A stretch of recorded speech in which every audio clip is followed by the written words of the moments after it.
Alors, Sabrina, dans ton approche de la psychogénéalogie, je crois qu'il y a une grande place, en tout cas, qui est accordée forcément à l'arbre généalogique. Est-ce que tu peux nous en parler? Oui, tout à fait, Amandine. En fait, l'arbre généalogique, ou appelé également génosociogramme en psychogénéalogie ou en analyse transgénérationnelle, est au cœur de cette pratique, dans le sens où il permet de visualiser donc les dynamiques relationnelles au sein d'une famille et de mettre en évidence les dates anniversaires qui peuvent être similaires, des prénoms aussi qui reviennent, qui sont donnés comme ça aux descendants et qui soulignent les liens qui peuvent justement exister entre les personnes d'une même famille et qui, de ce fait, empêchent parfois la personne de pouvoir être pleinement elle-même. Puisque ce qui est en jeu dans l'analyse transgénérationnelle, c'est la question de l'identité. Dans le sens où quand on a recours à la psychogénéalogie ou même à d'autres thérapeutiques, hein, à d'autres approches, c'est souvent parce que on se sent empêché dans sa vie ou que l'on développe des malaises ou des maladies ou des difficultés diverses qui nous empêchent, qui nous entravent dans le déploiement de notre personnalité et de nos activités. Donc, c'est intéressant de voir qu'est-ce qui se répète, qu'est-ce qui nous lie à d'autres membres de cette famille, sans que nous en ayons vraiment conscience. De quoi a-t-on été investi et qui nous empêche finalement de tracer notre propre itinéraire singulier, même si on appartient à quelque chose de plus vaste. Bien sûr que nos ancêtres sont des forces, mais ils sont aussi parfois des fardeaux. Et tout ce qui ne nous appartient pas, il faut le leur rendre. Avec beaucoup de gratitude, hein, bien sûr, mais en tout cas, il faut le leur rendre parce qu'une vie, c'est quand même relativement court et il est important de savoir qui l'on est soi, afin de ne pas passer à côté de qui l'on est. D'accord. Donc, finalement, la psychogénéalogie s'adresse à qui? La psychogénéalogie s'adresse à énormément de monde en réalité, dans la mesure où si l'on se réfère donc à la définition de la santé que propose l'OMS, la santé n'est pas simplement physique, elle est également psychologique, émotionnelle, environnementale. Je sais qu'il y a huit aspects, 8 dimensions qui sont à réunir afin de se sentir pleinement aligné, pleinement serein dans sa vie.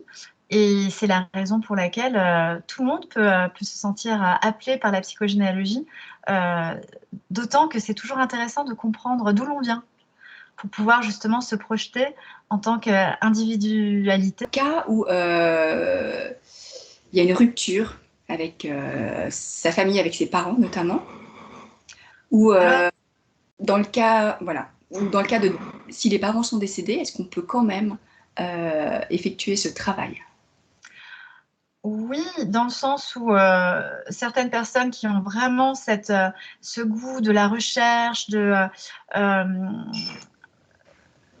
voilà, d'aller investiguer, vont peut-être avoir recours à un généalogiste ou même entreprendre des recherches par eux-mêmes pour essayer de réunir les fragments, les morceaux manquants de leur histoire. Mais on peut également travailler en collaboration avec un kinésiologue ou avec un hypnothérapeute pour justement aller chercher les informations manquantes. Alors,